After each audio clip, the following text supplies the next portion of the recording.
The Fairchild Republic A-10 Thunderbolt II is a single-seat, twin-turbofan, straight-wing, subsonic attack aircraft developed by Fairchild Republic for the United States Air Force.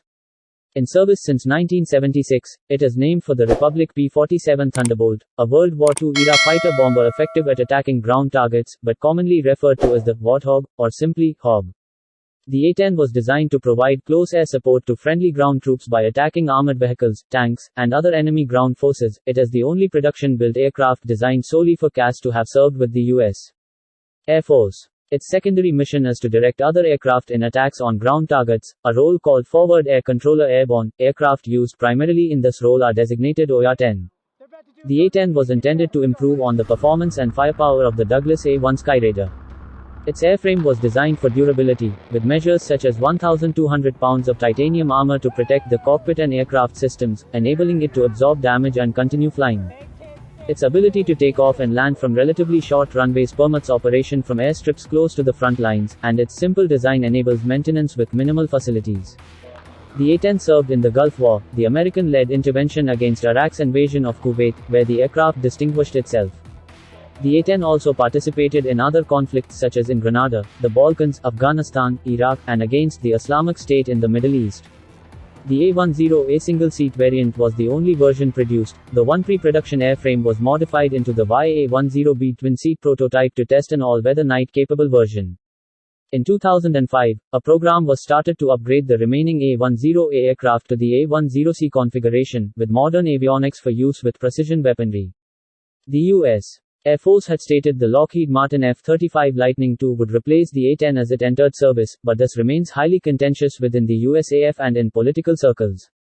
With a variety of upgrades and wing replacements, the A-10's service life can be extended to 2040. The service has no planned retirement date as of June 2017. In January 2015, USAF officials told lawmakers that it would take 15 years to fully develop a new attack aircraft to replace the A-10. That year, General Herbert J. Carlisle, the head of Air Combat Command, stated that a follow-on weapon system for the A-10 of May need to be developed. It planned for F-16s and F-15s to initially take up CAS sorties, and later by the F-35A once sufficient numbers become operationally available over the next decade. In July 2015, Boeing held initial discussions on the prospects of selling retired or stored A-10s in near-flyaway condition to international customers. However, the Air Force then said that it would not permit the aircraft to be sold. Plans to develop a replacement aircraft were announced by the U.S. Air Combat Command in August 2015.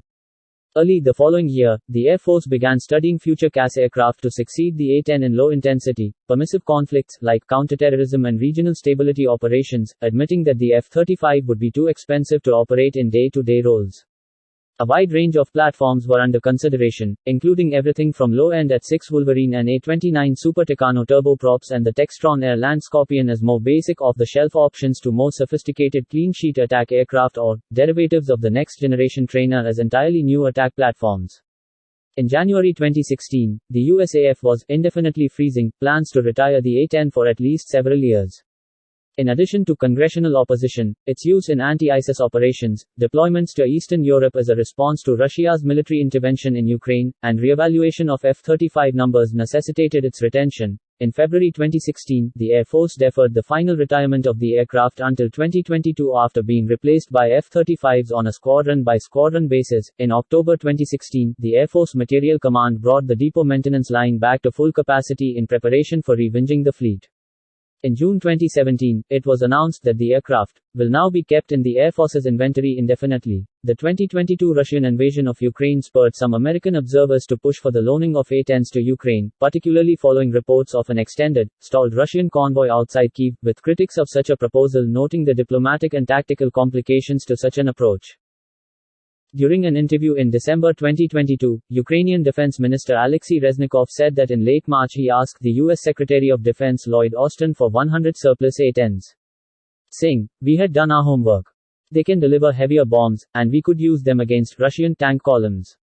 Secretary Austin told Minister Reznikov that they would be squeaky target, and such an idea was impossible.